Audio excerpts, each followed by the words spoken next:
नमस्कार मित्रांनो, निप्पाणे नेटवर्क या मराठी यूट्यूब चॅनलवरती आपल्या सर्वांचे स्वागत आहे. मित्रांनो, लाडकी बहीण योजनेमध्ये ज्या महिलांना वडील नाही आहेत अशा महिलांनी केवायसी कशी करायची आहे ते या व्हिडिओमध्ये आपण बघणार आहोत. तर चला व्हिडिओला सुरुवात करूयात. सर्वात आधी आपल्याला ladkibahin.maharashtra.gov.in ही वेबसाईट गुगलवर सर्च करायची आहे. वेबसाईटची लिंक मी डिस्क्रिप्शनमध्ये दिलेली आहे, तिथे जाऊन तुम्ही क्लिक करू शकता. वेबसाईट ओपन केल्यानंतर आपल्यासमोर वेबसाईटचे होम पेज ओपन होणार आहे.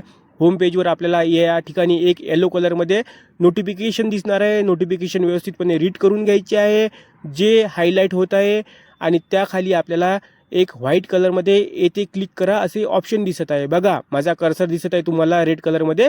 येथे क्लिक करा असे ऑप्शन दिसत आहे, त्यावर क्लिक करायचं आहे. क्लिक केल्यानंतर आपल्यासमोर आता एक नवीन पेज ओपन होत आहे. त्या नवीन पेजवर आपल्याला लाभार्थी आधार क्रमांक असे ऑप्शन दिसत आहे. त्या बॉक्समध्ये आपल्याला लाभार्थीचा आधार क्रमांक एंटर करायचा आहे.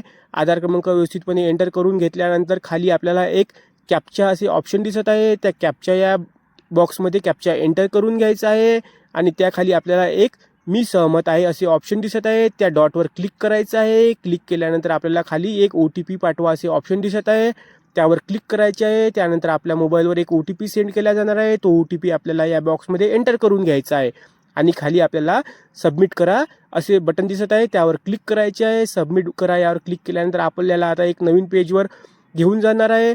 नवीन पेज आपल्यासमोर ओपन झाल्यानंतर त्या पेजवर आपल्याला अनुक्रमांक 1 आणि अविवाहित असे ऑप्शन दिसत आहे. अविवाहित या ऑप्शनवर आपल्याला त्या बॉक्समध्ये क्लिक करायचं आहे. क्लिक केल्यानंतर आपल्यासमोर आता एक नवीन पेज ओपन होणार आहे. नवीन पेज अनुक्रमांक 2 असे आपल्यासमोर ओपन झालेले आहे. त्या ठिकाणी आपल्याला वडिलांचे निधन झाले असे ऑप्शन दिसत आहे. त्या बॉक्सवर आपल्याला क्लिक करायचं आहे. वडिलांचे निधन झाले असे या बॉक्सवर क्लिक केल्यानंतर आपल्यासमोर आता एक नवीन पेज ओपन होणार आहे.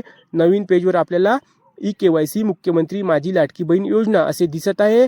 त्या खाली आपल्याला एक जात प्रवर्ग असे ऑप्शन दिसत आहे. बघा, माझा कर्सर दिसत आहे.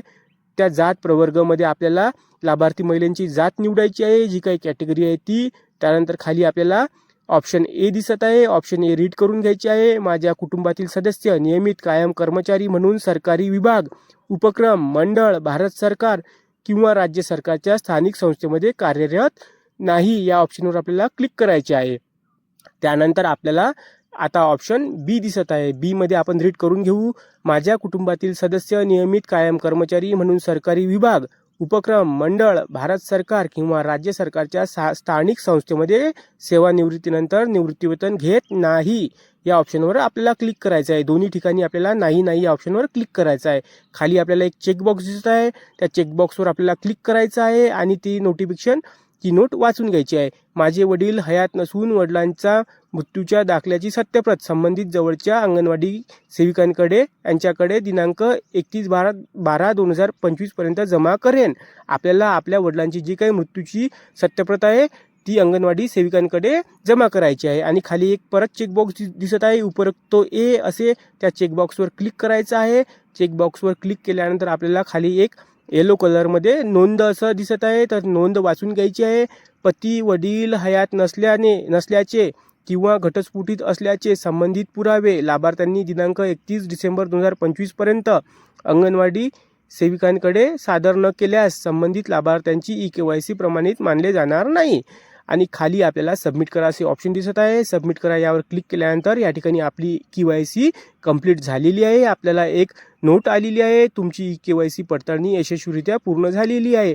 अशा प्रकारे महिलांनो आपण आपली KYC कंप्लीट करू शकतो. मित्रांनो, व्हिडिओमधील माहिती जर आवडली असेल तर व्हिडिओला लाईक करा, शेअर करा, आणि आपल्या चॅनलला सबस्क्राईब नक्की करा. धन्यवाद मित्रांनो.